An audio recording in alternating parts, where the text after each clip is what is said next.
Pas saya mau bersihin ruangan ini nih, begitu saya buka, itu pagi loh bang, posisinya bukan malam loh, pagi. Begitu saya buka pintunya, itu ada almarhum bang lagi duduk ngebelakangin saya. Terus dia noleh dengan muka yang masih lebam-lebam kayak gitu. Dia noleh, bang tolong saya bang, bukan saya pelakunya bang, tolong saya bang.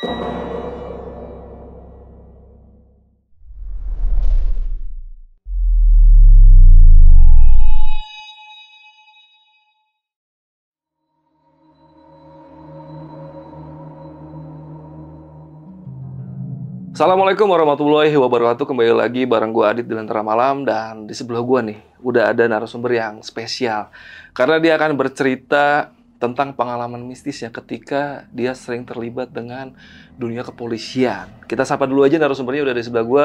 Ada Bang Yudi. Bang Yudi, apa kabar nih? Baik, alhamdulillah. Wah, tadi kan kita sempat ngobrol di bawah nih Bang Yudi. Kan lu ini akan bercerita tentang pengalaman lu ketika lagi di Kalimantan ya? Iya. Dan itu lu sedang ada hubungan yang rutin lah sama kepolisian. Betul. Boleh diceritain hubungan lu sama kepolisian itu gimana sih Bang? Jadi kalau posisi gue ini jadi kayak semacam pembantunya di kepolisian, khususnya di bagian resmob lah. Kalau lebih dikenal itu buser, kalau lebih gampang ya orang tahu itu buser. Dan lu bisa sampai nyasar ke Kalimantan tuh gimana ceritanya Bang? Cerita sedikit deh tentang lu bisa sampai ke Kalimantan itu. Ya, jadi awalnya nih gue diajak sama teman gue nih kan di Kalimantan. Bro, ayo kita ke Kalimantan aja lah. Ini teman gue nih orang biasa nih. Maksudnya bukan polisi dia kan. Kerja lah gue di Kalimantan di suatu perusahaan gitu kan, sampai nggak nyampe 1 tahun gue nggak betah. Keluar gue, akhirnya gue selama 1 tahun itu gue punya ada kenalan lah sama polisi, gue diajak gitu kan. Diajak akhirnya berhubung nih gue punya kemampuan juga di situ, akhirnya di pimpinannya di unitnya itu ngajak gue untuk gabung. Oke. Dan lu berapa lama tuh gabung sama kepolisian tuh? Kurang lebih 5-6 tahun. Wah, betah juga ya? Ya lumayan, karena satu keadaan juga kan, karena kan mau bagaimanapun kalau kita nggak kerja kan susah juga. Kerjaan itu ya udah sikat aja duluan.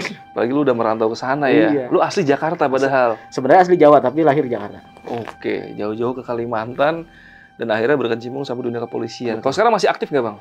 Kalau sekarang udah nggak. Udah nggak, semenjak ke Jakarta lagi? Iya, di tahun sekitar Januari Februari gue balik lagi ke Jakarta. Pas pandemi itu? Iya, masih pandemi udah mau habis tuh. Mau habis tuh ya?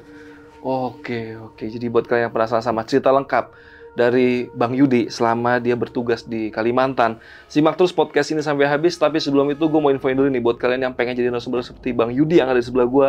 Kalian bisa langsung aja klik link yang ada di bio Instagramnya Lentera Malam. Itu nanti ada nomor WhatsApp. Kalian bisa langsung chat sama adminnya Lentera Malam. Dan jangan lupa mampir ke anak channelnya Lentera Malam. Ada Telusur. Di sana kita punya banyak dokumenter horor yang bagus-bagus. Jadi jangan lupa mampir ke channel Telusur.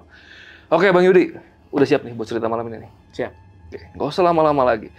Sebelum kalian denger ceritanya, kalian tonton dulu intronya.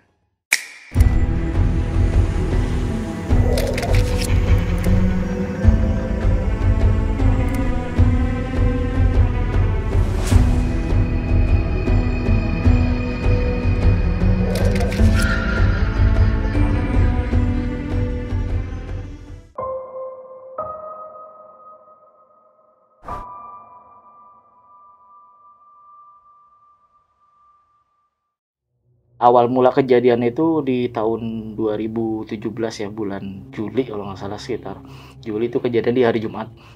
Waktunya tuh siang-siang, pokoknya setelah sholat Jumat lah. Saya ini kan standby nih selalu di camp tuh kan, di base camp. Nanti saya ceritain kenapa kita ada base camp, nanti saya ceritain. Nah, kebetulan ada salah satu rekan saya yang polisi ini ditelepon oleh pimpinan. Bilangnya ada maling ketangkap warga, dikeroyok warga tuh katanya. Itu TKP-nya lumayan jauh tuh, lokasinya lumayan jauh dari tempat kita. Nah, akhirnya teman saya ngubungin, bro di mana? Ada di camp nih. Ya udah, gue datengin, terus kita jalan ke TKP. Ada apaan? Ya udah nanti gue ceritain. Udah. Nah, cerita dijemput lah saya, terus kita posisi waktu itu berempat, yang 3 tuh anggota, terus 1 saya. Kami berempat. Langsung lah kami nih ke TKP yang kurang lebih sekitar setengah jam lah perjalanan tuh, lumayan jauh. Sampai di TKP, si almarhum ini posisinya udah geletak gitu, udah muka lebam segala macam, pokoknya udah bawa blur habis gitulah. Terus sama pokoknya kayaknya kemungkinan sih kayaknya udah sempet mau dibakar ya, soalnya tuh dari bagian tangan tuh udah sama di kaki tuh udah ada bekas luka bakar gitu. Akhirnya dengan kondisi yang seperti itu, yang pertama kita lakukan tuh kita bawa dulu si almarhum ini ke rumah sakit untuk dapatkan pertolongan pertama lah. Nah, udah kita antar, kita serahkan ke pihak rumah sakit, ke pihak UGD waktu itu. Habis itu, selang berapa lama kita balik lagi ke TKP untuk nyari informasi bagaimana sih ini kejadiannya bisa Kronologinya seperti ini. gitu ya. Kronologinya kayak gimana, kita cari dengar keterangan warga, masyarakat sekitar, bagaimana kok bisa terjadi seperti ini, begini. Sekaligus kita cari yang bisa kita ambil nih Bu, untuk sebagai pelengkap buat laporan kita ke pimpinan kan. Apa yang kita cari. Habis itu dari keterangan salah satu warga itu, jadi katanya dia mau transaksi jual beli motor. Gitu. Lah cuman ternyata terus ada teriak maling gitu. Ya udah langsung spontan warga mukulin sampai kejadian seperti itu. Nah, singkat cerita dari setelah kita ngumpulin apa yang bisa kita ambil di situ, yang bisa kita dengarkan keterangan atau barang bukti kita ambil, kita balik ke kantor. Jadi yang bisa kita amanin itu adalah motornya sendiri, motor yang jadi pemicunya ini ya kan. Kemudian celana si almarhum, karena pelaku waktu itu kondisinya cuma pakai celana dalam sama kaos doang. Untuk celananya itu udah dilepasin sama yang masyarakat tuh yang mukulin itu kan. Habis itu ada tas isinya baju-bajunya si almarhum ini, terus ada handphone sama dompet. Itu untuk motor kita taruh ke kantor, untuk barang bukti yang lain kita simpan di base camp. Jadi ini kita kasih tahu ya, di sini kita tuh ada base camp. Posisinya tuh base campnya tuh nggak jauh dari kantor tapi di luar kantor. Dan itu bangunan semi permanen, cuman kayak bangunan kayu-kayu itu. Maksudnya bangunan bukan semi permanen lah bangunannya gitu kan. Nah, itu barang-barang tuh kita taruh di situ semua. Habis itu beberapa rekan sama saya nih bantu buka nih, maksudnya mau cari identitas nih korban siapa. Kita mulai buka dari dompetnya. Itu dompetnya KTP nggak ada, SIM juga nggak ada, pokoknya nggak ada identitas apapun, cuman ada uang aja. Uang 200.000 kalau nggak salah, 200 ribuan sama uang receh-receh gitu. Terus kita buka di bajunya tuh tas bajunya tuh, tas ranselnya kita buka, itu juga nggak ada identitas apa-apa. Pas pada saat kita mau buka handphone kan, handphone ini mati kan posisinya nih, HP almarhum mati posisinya kan. Itu kan HP-nya HP Nokia jadul tuh, yang poliponik tuh. Kayak gitu kan. Nah, berhubung kita nggak ada casan pada saat itu, nggak punya chargernya, karena charger itu kan yang kecil tuh kan susah nyari. Iya kan, akhirnya ya sudahlah. Akhirnya singkat cerita ya udahlah, biarin aja nanti dulu. Ya kan, kita kesampingkan dulu nih perkaranya itu, masalah itu kita kesampingkan dulu. Kita lanjut ke kegiatan lain. Nah, terus malamnya biasa kita sering banget tuh ngumpul-ngumpul di base camp itu, ngobrol apa segala macam. Nah, Jumat malam tuh kita nggak ada kejadian aneh-aneh apa-apa tuh, nggak ada. Sampai dengan hari Sabtu siang sekitar jam 1 lah, setengah 2, sekitar jam segitulah, dapat info kita dari rumah sakit bahwa yang bersangkutan ini, si almarhum ini meninggal dunia. Meninggal dunia. Akhirnya kami semua datang ke sana kan, ke rumah sakit tuh untuk ketemu sama dokter yang nanganin. Minimal buat laporan ke pimpinan, kita pengen tahu penyebab dasarnya, penyebab awalnya apa sih, dugaan sementara penyebab dia meninggal. Tuh, akhirnya katanya si dokter tuh ada pendarahan di bagian otak, itu sumber utamanya, tapi itu masih sementara kan. Akhirnya kita laporkan ke pimpinan, dan pimpinan itu ngasih petunjuk untuk hubungi pihak identifikasi. Datanglah pihak Inavis, ngambil sidik jari, pokoknya yang bisa diambil sidik jari, terus gigi, rambut diambil tuh kan. Nah, sidik jari agak susah tuh pihak Inavis nih untuk ngambil sidik jari, karena kondisinya kan udah mulai kebakar. Ada bekas kebakar. Akhirnya Inavis, laporan kita memang perlu beberapa waktu lah, maksudnya untuk cari tahu nih, karena kan kita nggak punya identitas sama sekali nih. Kita tanya di warga sekitar TKP itu nggak ada yang kenal, nggak ada yang kenal, belas nggak ada yang kenal. Jadi kita nggak punya apa-apa nih.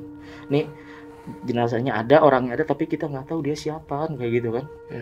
Akhirnya sudah dari rumah sakit kita laporkan pimpinan, petunjuk pimpinan sudah, pihak Inavis datang, udah. Habis itu kita lanjut kegiatan seperti biasa, muter patroli lah apa segala macam.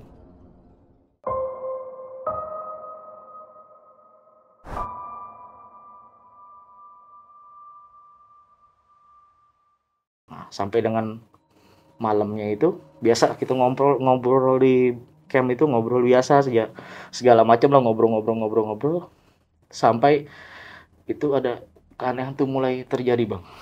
Gitu. Salah satunya tuh yang paling pertama kali nih, ada suara handphone bunyi. Handphone bunyi nih. Ini karena kita nih ada di situ kurang lebih kalau nggak berenam kita bertujuh di situ tuh. Kita lagi ngobrol biasa dengar suara handphone kan, kita lihat-lihatan kan, handphone siapa sih ya kan. Sampai akhirnya tuh kita tersadar nih kan, wah saya sendiri ngomong, jangan-jangan handphone si itu kali bunyi gitu kan. Jadi handphonenya si almarhum ini kan kita taruh di laci nih. Biasanya di laci itu memang ada beberapa handphone tuh kita taruh di laci itu, maksudnya itu masih dalam kasusnya masih pengembangan gitu. Jadi belum kita serahkan ke penyidik yang masih di situ handphonenya. Begitu saya buka lacinya tuh, ya handphone Nokia jadul itu ya cuman itu doang, dan suara handphone itu suara handphone Nokia jadul, Bang. Satu-satunya di laci yang ada handphone itu cuman satu-satunya handphone jadulnya cuman handphone itu doang. Waduh. Kan. Tapi pas dibuka kondisi udah mati lagi. Kondisi mati. Terkejut saya kan, kaget saya. Waduh. Saya laporin nih. Mati Bang HP-nya. Yang bener. Saking penasarannya saya nih Bang. Pergilah saya nih ke counter handphone nih buat beli casannya nih, pengen tahu gitu kan. Iya. Akhirnya singkat cerita saya dapat nih casan handphonenya. Saya cas, masih bisa ngecas nih. Masih bisa mengisi. Udah lumayan agak lama saya hidupin. Terus saya cek kan nomor handphonenya si pelaku nih kan, si almarhum ini nih. Kita cek nomornya. Terus saya telepon nih pakai handphone saya. Ya suara nada dering itu sama dengan yang tadi bunyi itu. Waduh. Sama persis suaranya. Kami kaget semua. Kok sama ya? Waduh, kenapa nih katanya? Itu keanehan paling pertama tuh. Ya sudah. Mungkin dia lagi ada di sini nih, dia belum ini nih kan, oleh barang-barangnya di sini semua kan katanya. Soalnya kan pakaiannya dia di sini, dompet dia di sini, handphone di sini, mungkin dia ngecek kali gitu kan. Ya kita ya udahlah mungkin, karena kan ya kalau di dunia kami tuh udah biasa lah kalau penampakan yang masih begitu-begitu aja belum terlalu ini, maksudnya udahlah gitu, nggak terlalu kami ambil pusing gitu kan. Nah habis itu sekitar jam 10 jam 11 kita kan biasa muterin daerah tuh, muter dah, patroli lah bahasanya kan, dah ngumpul lagi di camp sampai dengan jam 1:30 tuh bubar kami pulang. Karena waktu Sabtu malam Minggu kan posisinya kan, malamnya udah saya sendirian tuh di camp kan. Karena kan saya tinggal di situ juga Bang, di base camp itu juga saya tinggal. Nah habis itu tidurlah saya Bang, biasa tidur. Nah pas pada saat itu tuh saya dimimpiin Bang, dipimpin oleh si almarhum ini. Mimpinya tuh bilang gini, Bang tolong saya Bang, bukan saya pelakunya Bang, tolong saya Bang. Dimimpin seperti itu Bang. Saya terbangun di situ Bang. Bangun saya langsung terkejut, itu posisi masih ya bangun mungkin sekitar pokoknya belum sampai subuh tuh. Udah akhirnya saya kan udahlah cuman mimpi doang. Itu saya mimpi tuh keringetan, padahal tuh pakai AC, kamar tuh ada AC-nya, di ruangan tuh ada AC-nya. Dan saya tidur di ruangan yang mana ruangan itu yang ada barang-barangnya si almarhum ini. Rada-rada ya, cuman saya kan nggak terlalu mikir jauh ke sana gitu kan. Udah akhirnya saya karena gitu kan saya nggak bisa tidur kan. Udah nggak bisa tidur sampai subuh. Setelah saya sholat subuh, mungkin karena mata masih ngantuk, akhirnya saya ketiduran lagi tuh di ruang depan, bukan di kamar ya, di ruang depan tidur lagi. Bangun sampai jam 9 pagi di hari Minggu. Nah di hari Minggu itu saya biasa kan tugas rutin saya kan bersihin si base camp ini kan, saya bersihin. Saya terkejutnya pas saya mau bersihin ruangan ini nih, begitu saya buka, itu pagi loh Bang, posisinya bukan malam loh, pagi. Begitu saya buka pintunya, itu ada almarhum Bang lagi duduk membelakangi saya kan, pintunya kan ada di belakangnya almarhum posisinya kan. Jadi posisi almarhum ini lagi duduk ngebelakangin saya, terus dia noleh dengan muka yang masih lebam-lebam kayak gitu. Dia noleh tapi kayak apa ya, mukanya muka sedih gitu, kayak nangis gitu. Ya kan? Akhirnya langsung saya tutup pintu, saya kabur ke depan ke teras. Saya pikiran tuh Bang, wah tapi satu hari ini udah 3 kali saya ini diteror begini nih. Saya ceritain lah ke teman saya. Kok udah malam dimimpiin, terus tadi pagi beres-beres itu sih ketemu sama si almarhum nih. Ketemu dalam mimpi apa beneran? Bohong lu. Teman-teman saya pada nggak ada yang percaya. Sampai pas hari Minggunya tuh, saya kan nggak berani tuh masuk ke dalam lagi kan, nunggu sampai ada salah satu teman saya datang lah, baru saya mau bersih-bersih lah. Oleh karena kan, masih deg-degan juga kan. Akhirnya pas teman saya datang, mulailah nih saya berani bersih-bersih. Teman saya nih datang yang pertama ini nanya lagi ke saya, lu bener dimimpiin? Bener. Yakin. Berarti sama. Oke, ada yang sama mimpinya. Iya. Terus ditanya, dia bilang apa? Di mimpi ada ngomong, ngomong bang tolong saya bang, bukan saya pelakunya bang, tolong saya bang. Saya bilang kayak gitu. Yang benar itu yang dibilang sama. Ya. Lu kapan dimingin semalam? Sama, berarti pada saat malam itu juga. Iya. Akhirnya waduh, nggak bener nih, kayak nggak beres lah kayak gini. Udah tuh sampai akhirnya hari Minggu itu kan agak santai kan, jadi teman-teman tuh datangnya masih ada yang sore lah, ngumpul sampai ngumpul tuh kita hari Minggu itu biasa tetap malam tuh pasti ada kumpul di base camp, tetap kumpul kita.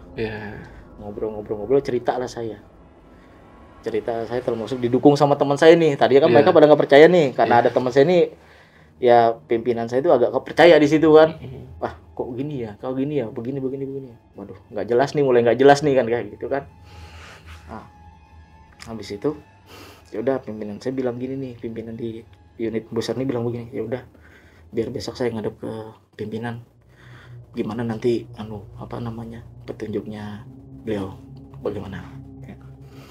Nah kita ngobrol udah Minggu malam nih kan, ngobrol sampai jam 12 waktu itu, karena kan biasa kalau hari Senin itu kan suka ada apel pagi kan yang lain, jadi pulangnya agak lebih cepat karena kebetulan nggak ada kejadian apa-apa juga pada saat itu kan, udah pulang semua kan, tinggal saya sendiri dong. Tinggal saya sendiri bang, penghuni terakhir nih. Ya karena saya tinggal di situ kan, penghuni di situ kan. Iya. Akhirnya ya sudahlah, mau gimana lagi sendiri, tapi saya takut tuh bang, saya nggak berani tidur di kamar itu lagi bang. Nggak berani saya tidur di situ, rekan-rekan semua pulang, saya di situ kan, di base camp itu kan ada teras tuh, udah ada kursinya, saya turunin tirai karena kan base camp itu di pinggir jalan bang, Akhirnya saya buka tirai, tidurlah saya di teras itu. Posisi menghadap ke jalan. Saya nggak berani masuk ke dalam situ lagi, takut saya benar. Takut saya karena kan istilahnya apa ya? Mungkin selama ini saya belum pernah ketemu sama yang begitu, dan sekalinya ketemu tuh langsung yang begitu, dan memang saya tahu dari hidupnya posisinya waktu pas kami baru jumpa tuh masih hidup tuh, masih sekarat ya. Masih sekarat tuh. Akhirnya Minggu itu saya tidur aja tuh di situ sampai pagi, sampai subuh, azan subuh. Saya salat subuh itu ngambil wudunya aja lewat muter ke belakang bang, karena kan kamar mandi kita di belakang tuh. Saya muter, nggak mau lewat dalam situ, dari belakang. Muter saya, wudu udah salat subuh lah saya di situ. Nah akhirnya tuh pimpinan saya ini kan selesai apel ngadep lah ke pimpinannya di yang lebih tinggi lah. Ini kan petunjuknya dari pimpinan itu ngomong begini, tanya ya udah.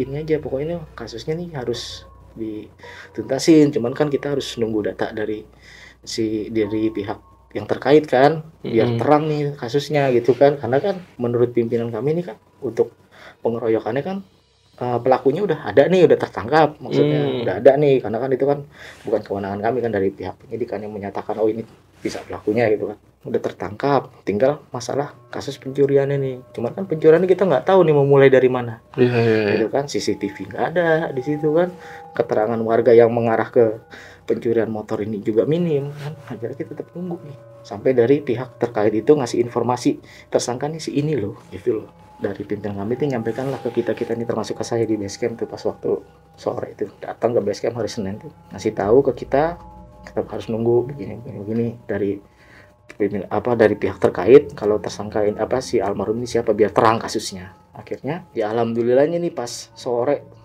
nggak lama habis pimpinan saya ini ngomong nih, sekitar jam 4:30 kita dihubungin gitu dari pihak terkait ini bahwa tersangka ini udah ada identitasnya, udah berhasil diidentifikasi. Itu saya samarin aja tersangkanya si almarhum ini atas namanya Wadiran. Kelahiran Lamongan, alamatnya juga di Lamongan, Jawa Timur. Dari situ kita koordinasi lah, pimpinan itu koordinasi ke pihak di Lamongan, anggota Busar di sana untuk datangin ke lokasi sesuai dengan datanya ini, alamatnya. Bener nggak sih orang ini tinggi? Kalau ada orang tuanya mana atau saudaranya atau kerabatnya untuk ngasih tauin bahwa yang bersangkutan ini udah meninggal gitu kan. Nanti biar untuk jelasnya nanti biar dikirim ke dari pihak Lamongan, kalau memang ada dapat saudaranya atau kerabatnya atau orang tuanya, biar diterbangkan ke Palangkaraya. Maksudnya ditemukan dengan jenazah benar nggak ini anaknya. Nanti kalau masalah untuk pemakamannya biar nanti gampang lah bisa diatur gitu kan.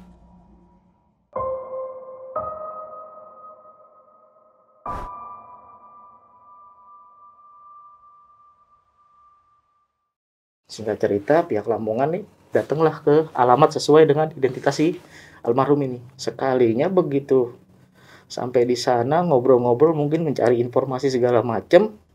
Itu hari besoknya kalau nggak salah, kalau nggak Selasa Rabunya lah. Selasa deh, Selasa siang itu dari pihak Lamongan konfirmasi ke kita. Gitu bahwa sudah didatangi alamat rumahnya. Ternyata memang benar dia tinggal di situ. Dia tinggal cuman sama ayahnya doang berdua. Tapi sejak tahun 2015 itu dia udah nggak tinggal di situ karena dia tinggal di situ ngontrak. Sewa rumah di situ. Kita tanya tetangga, terus ketua lingkungan setempat, nggak ada yang tahu pindahnya kemana. Pokoknya nggak ada yang tahu pindahnya kemana. Karena kan ngontrak, dan jadi ngontrak itu kayak semacam, karena si orang tuanya ini kabur dari rumah karena belum bayar kontrakan. Jadi bahasanya tuh pindahnya bukan secara baik-baik lah. Iya. Jadi nggak ada yang tahu pindahnya kemana. Saudaranya juga nggak ada. Kita nggak tahu saudaranya di mana. Akhirnya kita dari pihak Lamongan tuh nitip pesan lah ke ketua lingkungan sama warga setempat, kalau memang ada kerabat atau orang tuanya datang ke sini atau siapalah yang kenal sama si ini, tolong informasikan bahwa yang bersangkutan ini, almarhum ini, sudah meninggal dunia di Palangkaraya. Kalau untuk lebih jelasnya nanti biar ke kerabat yang berkaitan aja. Kalau yang bukan hubungan keluarga, ya mohon maaf nggak bisa kita kasih tahu. Iya. Terus kita tanya pribadinya beliau nih, si almarhum ini kayak gimana gitu. Dari pihak warga sekitar tuh ngasih tauin kalau si almarhum ini emang anak nakal lah. Anak nakal. Karena kan masih muda tuh, sekitar umur tuh masih 23-24 tahun nih. Jadi memang yang bersangkutan nih emang nakal gitu, sering bikin onar lah di situ gitu kan. Sampai akhirnya pas di 2015 itu dia berantem sama ayahnya. Terus dia kabur, nggak tahu kemana. Selang berapa bulan bapaknya yang kabur dari rumah situ, cuman nggak tahu kemana juga. Iya. Akhirnya ya sudahlah, bahan berdasarkan dari keterangan dari pihak Lamongan, kita laporkan ke pimpinan nih, pimpinan saya ngelapor ke pimpinan yang paling tinggi lagi. Akhirnya pimpinan yang lebih tinggi lagi ngambil keputusan, oh ya sudah, berarti yang penting identitasnya sudah ada. Jadi paling enggak bukan dikuburkan dalam statusnya Mr. X, gitu kan. Ada namanya, ada identitasnya gitu kan. Akhirnya pas hari Rabunya nih kita makamin lah almarhum nih. Kita makamin dengan layak. Selesai dimakamin, malamnya kita buat pengajian. Buat pengajian, buat mendoakan almarhum nih biar tenang begini. Pokoknya kita doain lah. Selesai itu kan pengajian tuh habis Isya ya. Habis Isya, saya pengajian kan sekitar jam 9-an tuh. Yang pengajian bapak-bapak pengajian ini udah pada pulang semua. Tinggal kita nih semua biasa nongkrong lah di situ, kita ngobrol-ngobrol malam. Nah terus saya ini ngomong gini, Yud, ada kopi? Ada, mau dong kopi. Sekalian nih bikinin berapa kah? Oh iya siap. Sama bikin mie kah atau apa kah? Oh iya siap, bisa, nanti mie mah gampang tinggal beli. Itulah ke dapur. Kan karena saya pembantu kan di situ kan, saya pembantu kan bikin kopi aja udah ke belakang, masak air. Pas lagi masak air nih di belakang sambil nuangin kopi ke gelas tuh, ada salah satu teman saya nih namanya si Rehan lah, kita panggil aja namanya Rehan, datang ke belakang. Ngomong sama saya gini, bikin apa Yud? Lagi bikin kopi nih sama teh lah sekalian buat itu yang masih pada rekan-rekan di depan pada saya ngobrol gitu. Oh iya Kak, ada susu? Ada, aku susu aja lah. Udah, ya sudah. Akhirnya saya buatkan lah susu 1 gelas juga. Ini pas lagi saya buat ini dia udah ke depan kan, balik ke depan lagi ngobrol. Karena kan biasanya ngobrol tuh nggak satu meja, biasanya meja sini gitu kan, nggak satu meja semua. Gitu. Selesai, kopinya jadi, teh jadi, susu jadi, saya bawa nih ke depan pakai nampan kan. Sambil saya masak air buat bikin Indomie, saya tinggal. Akhirnya pas saya antar ke depan itu, pimpinan saya ini nanya, loh kok ini ada susu buat siapa? Saya bilang, buat Rehan. Dia bilang tadi dipesan susu. Mana Rehan udah balik katanya. Udah lama Kak? Ya lumayan katanya, pokoknya semenjak saya suruh kamu bikin kopi itu dia pulang nggak lama, dijemput istrinya tadi. Yang bener, kalau nggak percaya tuh tanya tuh yang lain. Saya tanya, bener kok bang, udah lumayan lama baliknya tuh. Karena saya nggak percaya nih kan, saya telepon lah. Han, mana katanya pesan kopi kok, pesan susu kok langsung tinggal aja. Dia langsung, siapa yang pesan susu?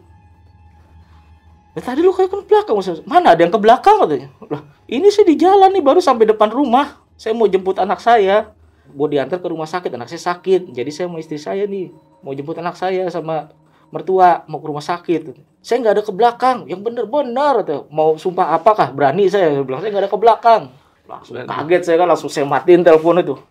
Nah bener kan? Iya ya. Akhirnya wah merinding saya.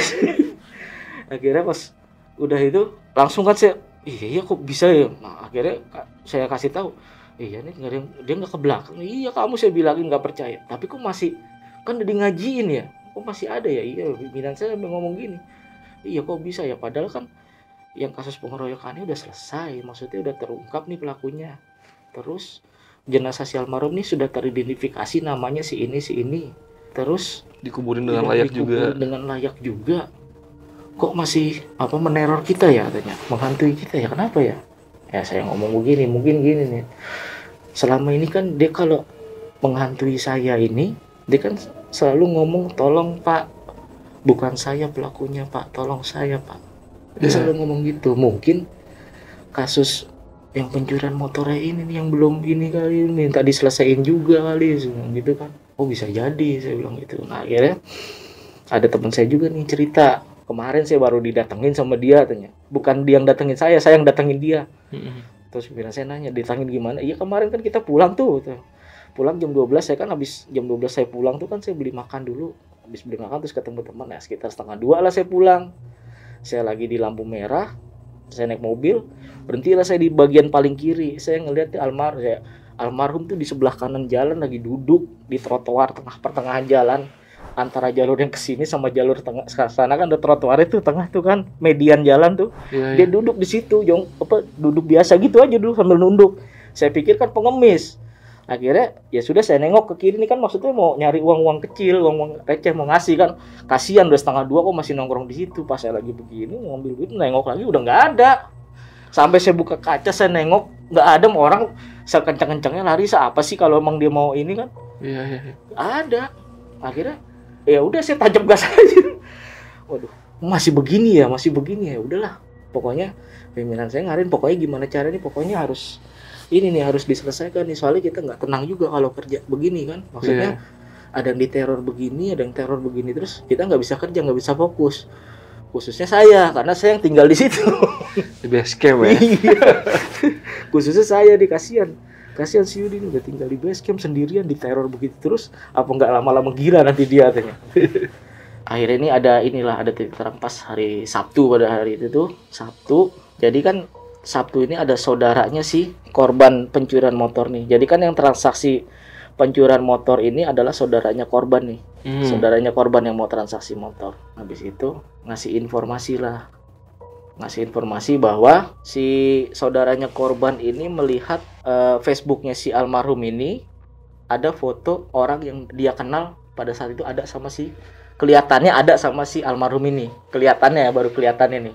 Karena pas pada saat terjadi pengeroyokan itu, dia ngelihat orang ini kabur pakai motor. Posisinya nggak jauh dari situ. Oke. Ya kan? Yang jadi ciri khasnya itu rambutnya karena pirang. Gitu. Akhirnya datang kan nih si saudaranya korban nih ngasih keterangan kayak gitu. Habis itu fotonya itu dikirim ke kami. Terus kami edit biar agak jelas wajahnya kan. Habis itu kita sebarlah ke grup kita nih. Tuh. Di grup kita sampai dengan hari besoknya tuh dari pihak Kalimantan Selatan tuh mengkonfirmasi bahwa ada pelaku ini nih, baru kita amanin 2 hari yang lalu. Kasusnya sama, pencurian motor juga. Oke. Karena kan ini begitu kita share ke grup ini kan pasti kita share nih, kenapa kok ada foto ini diduga terlibat kasus pencurian motor.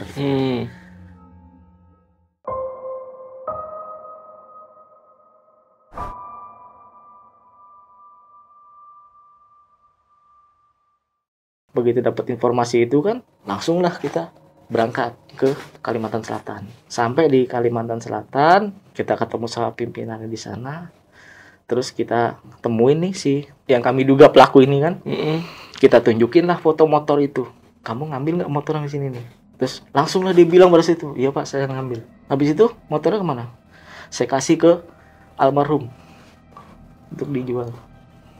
Singkat aja tuh kan, karena waktu itu kondisi udah malam, kita berangkat kan, nyampe, habis itu langsung kita izin sama pimpinan di Kalsel untuk bawa orang ini ke Kalteng. karena dia ada kasus di Kalteng nih. Kita pokoknya nih si pelaku ini nih, karena tadi yang kita diduga pelaku kan udah sah nih pelaku karena dia udah mengakui kan di situ. Mengakui, ya. Akhirnya kami izin sama pihak Kalsel untuk kami bawa. Akhirnya begitu kami bawa baru kita interogasi selama perjalanan. Itu kronologisnya gimana? Dia ceritain lah. Jadi pada saat di hari Jumat subuh itu sekitar jam 2-an dia ngambil motor itu. Tanya main sama siapa? Saya sendiri, Pak. Kamu sendiri? Iya, saya sendiri. Saya jalan kaki. Posisi antara si rumah korban dengan si pelaku ini rumahnya nggak terlalu jauh lah kalau pakai jalan kaki. Habis itu motornya kamu bawa kemana? Saya bawa ke tempat saya, Pak, ke kontrakan saya. Setelah itu motor itu saya foto, terus saya posting di media sosial saya untuk saya tawarkan ke teman-teman saya, termasuk ke si almarhum. Niatnya itu saya mau jual, cuman karena nggak ada yang tertarik, mungkin karena nggak ada dana kan, nggak ada uang, si almarhum ini menawarkan diri untuk memposting ulang di sosial media dia motor si curian ini. Ngebantu jual. Iya, ngebantu ngejualin. Okay. Akhirnya setuju lah nih, diposting lah. Pas diposting itu di sosial medianya si almarhum ini, langsung ada yang mau motor itu. Oke. Yang ternyata yang mau itu adalah si saudaranya korban pencurian ini. Oke. Akhirnya si saudaranya korban ini lapor dong, ngasih tauin dong ke korbannya kan. Padahal ini si korban ini niatnya begitu kejadian motor itu hilang kan, dia sadar kan jam 3:30 pagi. Pas pada saat si saudara korban nelpon tuh dia baru sadar, ya kan. Padahal paginya tuh dia mau nelpon, mau bikin laporan ke paginya. Iya. Bikin laporan motor hilang. Cuman kan kalau di sana mungkin ya orang kan pikirnya nanti kalau udah nyampe di polisi susah motornya gini kalau diambil, mungkin ya namanya orang kehilangan pasti cuman pengen barangnya balik doang kan. Tuh, gitu kan. Iya. Itu udah umum aja lah, orang kalau barang hilang pasti pengennya balik dulu kan. Pengennya balik doang, udah terserah mau ininya bagaimana, pelakunya ngapain ya. Nah, kembali ke si pelaku, pas diposting itu kan si saudaranya korban nih yang mau nih. Akhirnya janjian lah mereka setelah Jumatan. Setelah Jumatan janjian di sini. Bukan setelah Jumatan, sebelum Jumatan. Sebelum Jumatan janjian di sini. COD-an lah nih ya. Iya, COD-an. Yeah. Itu tempatnya jauh dari pemukiman warga, jauh. Tapi ya maksudnya kalau ada kendaraan lewat banyak situ. Pas sebelum sholat Jumat sekitar jam 11-an, itu kan paginya pas begitu udah ada yang mau nih, si almarhum ini ngasih tauin ke pelaku bahwa motornya sudah ada yang mau, harganya sekian. Gimana? Si pelaku ini bilang, "Oke. Ya udah nggak apa-apa." Terus gimana caranya? Ya udah langsung bawa motornya, nanti langsung bayar katanya gitu. Akhirnya ya udah. Si pelaku bilang, "Nanti ya udah kita jam 10:30, jam 11 lah kita ketemu di sini. Itu kan kamu janjiannya di mana?" Dia janjiannya di tempat B. Ya udah kita janjiannya di tempat A. Itu posisinya nggak jauh, dekat banget. Iya. Ya kan, kita anggap aja ya kan ini janjiannya di tempat B, si pelaku sama si almarhum ini janjiannya tempat A. Kalau janjian COD-nya tempat B. Iya. Datanglah nih si almarhum bawa motornya ke tempat B ini. Ketemu sama si pelaku. Pelaku kan bawa motor curian. Almarhum nih bawa motor sendiri. Mereka tukeran motor. Tukeran motor, si pelaku bawa motor almarhum bawa motor pelaku untuk ditransaksikan. Datang, set, nunggu. Di-chat lagi nih, takutnya kan PHP nih, di-chat lagi sama si almarhum nih. Aja aku nggak Jumatan juga kok, nanti aja pokoknya pas deket-deket orang Jumatan bubar. Itulah akhirnya. Ya udah, itu kan posisi tinggal paling ya setengah jam lagi, akhirnya udah balik lagi nih si almarhum ketemu pelaku. Mana kok masih dibawa motor? Ya orangnya minta mundur sedikit katanya gitu, oleh yang mau beli motor duitnya lagi diambil dulu. Alasannya kayak gitulah orang lebih. Akhirnya pas detik-detik orang lagi sholat Jumat itu, datanglah nih saudaranya si pelaku nih. Saudaranya si korban. Datang ke tempat situ terus langsung chat si almarhum. Aku udah OTW nih, udah dikit lagi sampai. Ini kan saudaranya korban ini datang berdua nih. Boncengan motor. Karena kan biasa kalau beli motor kan nggak mungkin datang sendiri, ntar bawa motornya gimana kan, pasti berdua kan boncengan. Akhirnya ngechat lah nih si saudaranya korban, ngechat ke almarhum. Aku udah di sini nih. Dikit lagi sampai, bilangnya begitu. Akhirnya si almarhum ini datang dari seberang, dari tempat B. Tempat B sama tempat tadi posisi berseberangan tapi agak menyerong tempat itu. Ya kan? Datanglah dia gitu. Itu posisinya tempat B ini kayak mulut gang gitulah. Kayak mulut gang gitu. Datang, Pas sudah datang, nih saudara korban kan boncengan berdua nih. Nah yang bonceng ini ngecek motornya. Begitu ngecek motornya, mungkin motornya, oh ini sah motor saudara saya gitu kan. Iya. Langsung lah nih teriak nih, maling, mengundang perhatian warga, orang-orang yang lewat itu. Iya. Karena kan tuh pinggir jalan, nyebrang pinggir jalan kan. Udah langsung lah pukulin. Tambah lagi ada beberapa orang ya, yang nggak tahu apa mungkin orang lewat aja kah, atau emang mungkin orang kesel karena pernah ngerasain kehilangan motor kan, ya kan. Akhirnya udahlah dipukulin gini. Ini si pelaku ini nggak tahu kalau si almarhum ini udah meninggal, nggak tahu dia. Yeah. Nanya lah nih si pelaku ke kami, Pak, itu teman saya gimana Pak? Katanya. Akhirnya teman saya ini jelasin, teman kamu tuh meninggal, kamu tahu nggak? Habis dipukulin massa. Terus si pelaku ini langsung nangis. Nangis, nunduk nangis. Kenapa kamu nangis? Kok kamu baru nyesel sekarang? Sekalinya pelaku ini emang udah, pada saat kejadian si almarhum ini dipukulin, dia langsung kabur. Dan memang benar pernyataan saudara si korban nih, pada saat si almarhum dipukulin ini, ada yang kabur gitu ya? Ada yang kabur. Gitu. Mungkinan itu temennya, soalnya kaburnya kenceng banget Pak, bawa motor. Ciri khasnya rambutnya pirang kan kayak gitu. Langsung sedih tuh si pelaku nih. Sekalinya pelaku ini pernah didatangin Pak, didatengin sama si almarhum berapa kali ke kontrakan. Jadi si pelaku ini kabur bawa motornya si almarhum. Motor almarhum ini digadaikan lah ke orang di Kalimantan Selatan. Duitnya buat sewa kontrakan sama buat biaya hidup dia, sambil dia nyari mangsa motor lain buat di colong lagi. Iya, akhirnya tertangkaplah sama anggota polisi di Kalimantan Selatan. Iya. Kenapa kamu nangis? Akhirnya ngomong cerita pernah didatangin katanya. Pernah berapa kali Pak saya dimimpiin didatengin. Termasuk dia cerita katanya itu sehari sebelum dia nyolong motor di Kalimantan Selatan, itu dia sempat didatengin sama almarhum di depan kontrakan. Pintu kontrakan itu diketok. Pas begitu dibuka, itu muka almarhum dengan posisi bonyok-bonyok, lebam-lebam. Iya. Kenapa kamu tega banget ninggalin aku? Pas disuruh masuk, ayo masuk dulu. Kenapa kok kamu hancur kayak gini? Udah masuk dulu. Begitu masuk, si pelaku ini ke belakang ngambil air minum. Pas ke depan udah nggak ada. Nggak ada. Itu padahal kan kami datang ke sana Sabtu nih, ke Kalsel kan Sabtu. Berarti kan kalau dia bilang sehari sebelum nyolong motor, dia kan ketangkap udah 2 hari tuh. Berarti ketangkap hari Kamis. Berarti hari Rabunya dia kan masih di situ tuh. Sementara dia meninggalnya kan dari Sabtu kemarin. Iya. Udah berapa hari?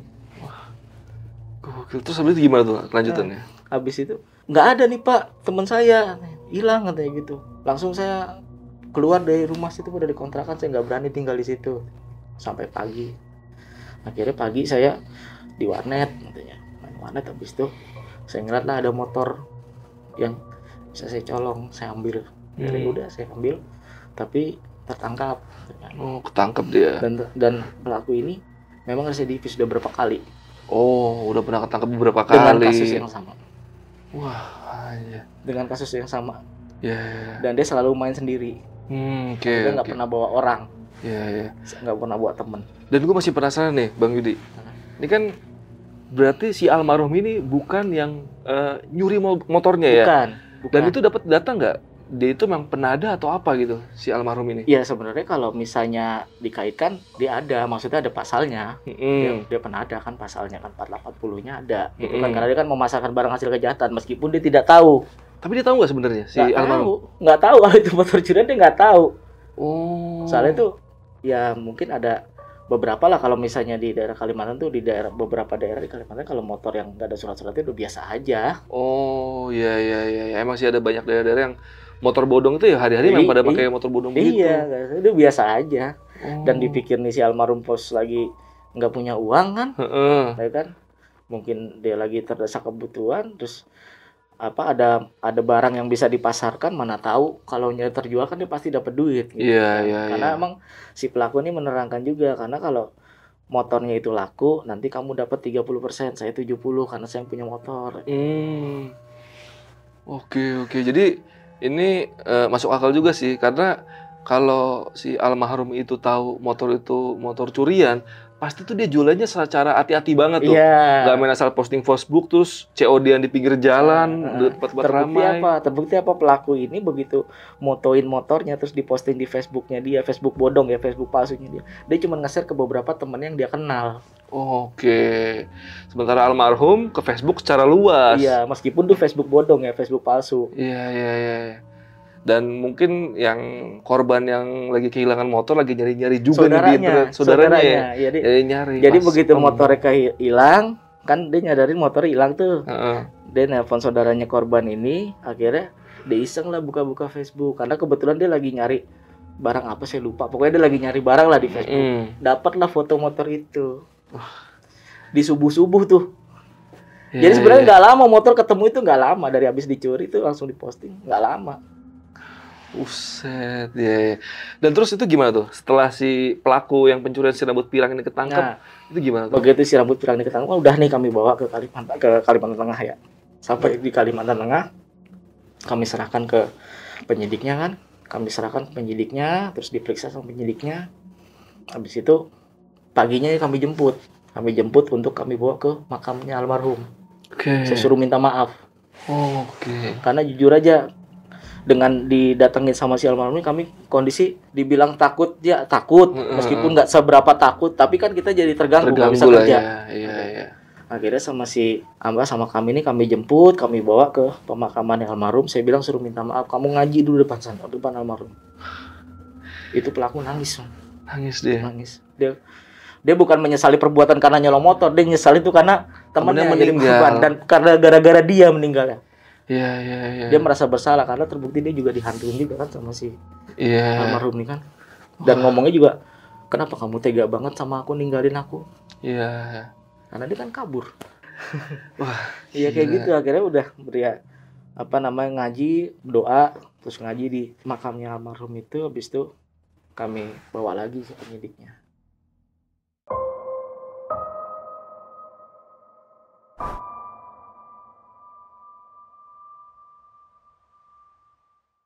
Itu kan pas hari Minggunya tuh. Pas hari Minggu, kami seperti biasa nongkrong. Habis nongkrong itu kami pulang. Nah, seperti biasa saya tetap sendiri di base camp. Dengan kondisi masih, ya pokoknya selama saya di mimpi itu selama itu tuh saya tidurnya di depan teras itu sampai pagi setiap hari itu, selama berapa hari itu. Akhirnya saya pikir nih, udah selesai inilah. Masa iya sih pencuriannya sudah terungkap, masa iya masih datangin. Tidurlah saya. Tapi saya nggak tidur di kamar itu. Nggak berani, masih belum berani. Iya, nggak berani. Padahal barang-barang itu udah nggak ada, udah kan, karena kan kasusnya udah dilimpahkan ke penyidiknya kan. Jadi kami serahkan lah ke penyidiknya barang buktinya itu kan. Saya tidur tetap di ruang tamu, nggak di kamar, saya nggak berani di dalam, tapi di ruang tamu.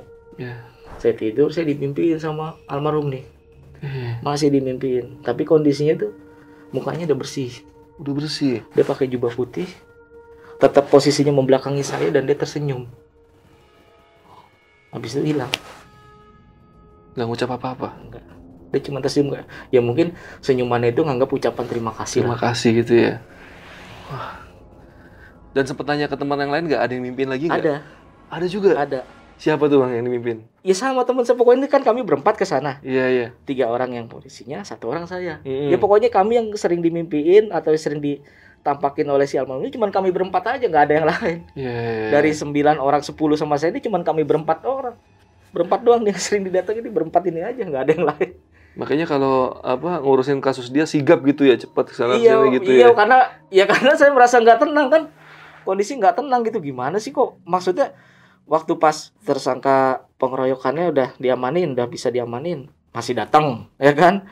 Identitas pelakunya sudah ada, identitas si almarhum ini udah ada, masih nongol juga. Kita makamin dengan layak, kok masih nongol juga. Gelar pengajian, masih nongol juga.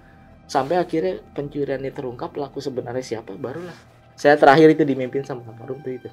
Setelah itu udah nggak ada lagi? Udah nggak pernah. Aman? Lagi. Alhamdulillah aman. Gokil. Ceritanya Bang Yudi mantep banget nih. Wah. Ini teman-teman lu yang 3 pasti masih ingat banget nih tentang kejadian ini. Masih. Mungkin kalau dia nonton podcast ini Dia ketawa paling. Oh, iya bener, gue juga ngalamin yang kayak gini. Karena dia terakhir juga mimpinya sama, dia pakai baju putih gitu. Sama persis. Sama persis. Tapi yang dimimpi itu cuma saya berdua nih sama teman saya. Pokoknya antara kami berempat nih, yang paling sering saya. Paling sering ya? Paling sering saya. Karena saya statusnya mungkin ya nggak tahu karena saya tinggal di situ atau karena barang-barang si almarhum masih di situ. Atau gimana. Ya, saya nggak tahu, pokoknya yang lebih sering saya. Oke. Wah, gokil. Ini berarti sampai kasus selesai pun ini keluarganya masih belum ketemu ya, keluarga si almarhum ini ya? Kalau sepengetahuan saya sih belum. Si bapaknya kan terakhir informasi dia sama bapaknya tinggalnya ya? Dia tinggal sama bapaknya, cuman pisah gitu ya? Cuman pas 2015 itu dia berantem sama bapaknya, dia kabur nih si almarhum. Nggak tahu kabur ya, pokoknya adanya tiba-tiba di Kalimantan aja orang itu. Iya. Sementara bapaknya selang berapa bulan kabur juga. Karena kan statusnya itu kontrakan belum bayar. Iya, kabur dari kontrakan dia nggak bayar ya. Wah. Iya. Jadi warga situ, ketua lingkungan, kita tanya nggak ada yang tahu pindahnya kemana. Cuman kami titip pesan memang sama warga sekitar, sama ketua lingkungan di situ, kalau memang ada kerabat atau saudaranya atau siapa yang nyari si ini di sini, ya kasih tahu aja. Itu si almarhum sudah meninggal di Palangkaraya. Tapi kalau untuk masalahnya kenapa kami tidak bisa menjelaskan kecuali yang bersangkutan keluarganya langsung. Maksudnya dari pihak Lamongan kan kasih tahu kayak gitu. Oke, nih buat kalian yang masih penasaran sama cerita dari Bang Yudi ini, pengen tanya-tanya, silakan kalian tanya-tanya di kolom komentar. Tapi gue pengen menanyakan sesuatu yang di luar cerita sedikit nih, Bang Yudi nih. Lo kalau mau jawab boleh, kalau enggak ya nggak apa-apa nih, Bang Yudi. Cuman ini gue agak aneh sih pertanyaannya ya. Ini mitos-mitos yang sering gue denger nih dari kalangan kepolisian nih, Bang Yudi nih. Kan gue suka aneh tuh di TV. Kadang-kadang ada pelaku kejahatan yang padahal udah di ujung berung, ngumpetnya segala macam, tetap aja ketangkep gitu. Ketahuan tuh posisi di situ. Dan banyak yang cerita juga mitosnya katanya sebenarnya di kepolisian tuh ada dukunnya. Emang benar gitu Bang Yudi? Apa ini salah kaprah atau gimana tuh Bang Yudi? Sebenarnya gini ya, Bang ya. Kalau masalah dukun tuh kan kembali ke masalah orangnya kan, ke personalnya masing-masing nih. Iya. Ya kan? Karena kan kita kan punya metode sendiri, ya kan, ada metode manual, ada yang pakai teknologi apalah kita nggak tahu kan, ada pokoknya punya cara masing-masing. Kayak kalau misalnya bagi orang yang umpama si anggota ini percaya kalau pakai dukun bisa ketemu, ya monggo. Kalau enggak ya nggak apa-apa, pakai metode yang udah diajarin di kepolisian aja. Jadi ya itu kembali ke masing-masingnya aja. Nggak saya nggak bisa bilang enggak itu mitos, enggak saya bilang wah semuanya pakai, nggak bisa juga saya bilang, karena tuh tergantung masing-masing orangnya. Oke, nah kalau buat lu Bang Yudi sendiri dan teman-teman tuh biasanya metodenya gimana tuh buat nangkep orang yang susah gitu? Kalau boleh di-share nggak sih kayak gitu? Kalau kayak gitu sebenarnya sih agak rahasia ya, kalau pakai apa secara itu pokoknya intinya rahasia lah caranya, karena ini kan bahaya nih kalau gitu. Iya. Pokoknya adalah trik-trik khususnya kita nih, saya ada trik-trik khususnya gitu. Kalau untuk istilahnya nyari pelaku kejahatan agak susah, kita punya trik-trik khususnya sampai gimana caranya bisa terlalu, ada cara-caranya tersendiri gitu. Memang kadang-kadang ya pokoknya intinya ada manualnya juga, ada cara manual nyari-nyari nanya-nanya ke orang lah, ada yang pas kebetulan nanya sekalinya kenal sama si pelakunya gitu. Caranya itu manual ataupun mungkin ini kali ya pakai teknologi ada mungkin ya. Ya, tapi lu sendiri pakai dukun nggak? Kalau dari tim lu ya teman-teman gitu. Pernah nggak kejadian sampai ketemu gitu sama dukun gitu? Kalau saya sih biasanya ini bukan dukun ya, jatuhnya kayak penasihat spiritual ya, tapi itu kalau biasanya bukan buat nangkep pelaku kejahatan, biasanya nyari orang hilang. Kan di sana tuh ada sungai kan, banyak. Iya, sungai. Kalau yang orang hanyut hilang di sungai itu kita minta lah sama penunggu situ, bahasanya kuncen situ, gimana cara belum ketemu ya, dia biasalah ritual apa segala macam ya, kadang kita harus jalanin juga. Iya. Berarti intinya kepolisian pun menggunakan segala cara untuk mendapatkan sesuatu lah, ibaratnya kayak mau nangkep orang, mau nyari orang hilang, ibaratnya coba aja lah, mau pakai dukun apa, coba dulu aja siapa tahu ketemu gitu. Makanya saya bilang ini bukan dukun, saya bilang nih kayak misalnya gini, ini kalau saya bicaranya untuk orang hilang ya, kalau orang hilang misalnya hilang di sini nih di sungai ini, ya biasanya kalau sungai-sungai kayak gitu kan pasti kan ada penunggunya lah, maksudnya kuncinya lah ada, ya kita temuin lah. Tahu orang tua di situ. Petua di situ. Iya. Petua adat di situ ya. Kita sampaikan nih hari ini gitu. Oke. Nah ini produser kita mau nanya si Rara nih, mau nanya apa Ra? Silakan Ra. Kalau misalkan punya trik-trik khusus juga kan. Nah kalau yang sederhananya pernah nggak sih, kan banyak lah di media sosial gitu, kayak jadi tukang bakso, kayak jadi tukang mie ayam gitu, Ada. nyamar itu pernah nggak abang? Ada. Memang ada juga yang kayak gitu-gitu, ada juga yang bahasanya saya juga pernah ngalamin ya dulu, nanganin pencurian kendaraan bermotor berapa TKP, pokoknya banyak banget tuh, 16 kah 18 saya lupa tuh, pokoknya banyak banget. Udah meresahkan lah. Kita udah tahu tempatnya di mana, rumahnya, tapi kan kita harus, kalau misalnya kita tahu cuman rumahnya doang, kita tahu orangnya, begitu kita tangkap kalau nggak ngaku gimana? Kan susah, pembuktiannya nggak ada. Sementara barang buktinya nggak ditaruh di situ. Motornya akhirnya nyamar lah saya di situ. Jadi apa tuh itu? Tukang rujak. Kenapa tukang rujak? Karena di wilayah tempat kontrakan si pelaku ini, ya kan, cuman tukang rujak itu yang sering lewat. Jadi akhirnya saya nyamar lah jadi tukang rujak. Biar nggak mencurigakan ya. Iya, jadi kalau intinya ada orang nanya, loh kok bukan si ini yang jualan, si ininya kemana yang tukang rujak yang aslinya? Ya, saya kasih tahu, si ini lagi pulang kampung, saya saudaranya. Iya. Mereka kan nggak curiga juga. Iya. Untung lu nggak keterusan lu. Jadi tukang rujak beneran. Karena ada, maksudnya gue pernah baca di berita. Sebenarnya itu menjiwai. Itu tukang bakso Intel nyamar jadi tukang bakso. Ternyata baksonya laku, enak. Dan dia kebablasan jualan, akhirnya jadi kaya raya dari jualan bakso. Gue pernah baca di berita tuh kayak gitu. Wah keren juga, dari Intel kebablasan. Sebenarnya jualan bakso. Karena kalau kita, kayak gitu kan harus menjiwai juga. Iya. Biar kelihatan orang tuh percaya kalau gitu, udah lama jualan, orang jadi nggak curiga mungkin. Iya. Oke, thank you banget nih Bang Yudi udah jauh-jauh mampir ke Lentera Malam dan udah share pengalamannya selama ada di Kalimantan. Dan mungkin lu ada yang mau disampaikan nggak nih ke penonton Lentera Malam, atau pesan-pesan atau gimana supaya teman-teman hindari kriminalitas gimana tuh?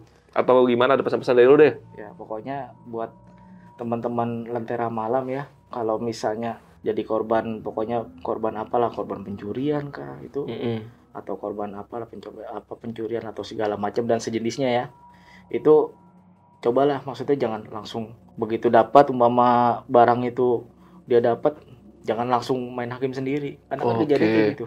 Iya. Sekalinya si almarhum ini kan bukan pelaku sebenarnya, bukan pelaku utamanya. Iya. Main hakim sendiri jangan sampai lah. Intinya kalau ada kehilangan barang segala macam, ya ikutin prosedurnya aja. Lapor polisi aja dulu. Kayak gimana kayak gitu. Iya. Karena ya seperti tadi, itu yang pemilik kendaraan motornya pun bisa jadi tersangka karena dia memicu orang untuk memukuli si almarhum itu ya kan. Iya. Jadi buat kalian jangan main hakim sendiri, karena sekarang tuh apa-apa bisa masuk kantor polisi, penjara. Zaman dulu tuh tawuran, bukan tawuran ya. Maksudnya kita nggak suka sama orang, berantem gitu, selesai gitu. Kalau sekarang lu berantem sama orang, dia ngelapor, lu ketangkep polisi. Sampai viral videonya, selesai. Iya. Ya udah deh. Paling podcast malamnya cukup segini aja. Thank you lagi Bang Yudi udah mampir ke Lentera Malam. Sama-sama. Paling segini aja podcastnya. Gua Adit dari Lentera Malam dan Bang Yudi izin pamit. Bye.